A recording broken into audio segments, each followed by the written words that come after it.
Olá pessoal, testar um freio do HD 78 adaptado.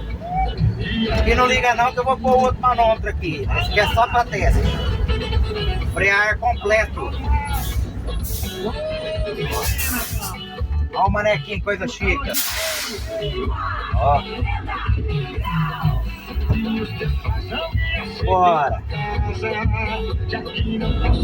E foi adaptado válvula pedal, compressor de ar completo, que esse caminhão aqui ele é hidrovácuo, o sistema dele.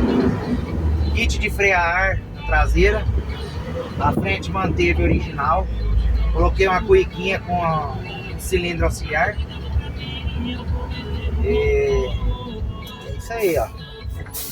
Olha o freio do caminhão. O top. Ó. Isso aí. Um Hyundai HD 78.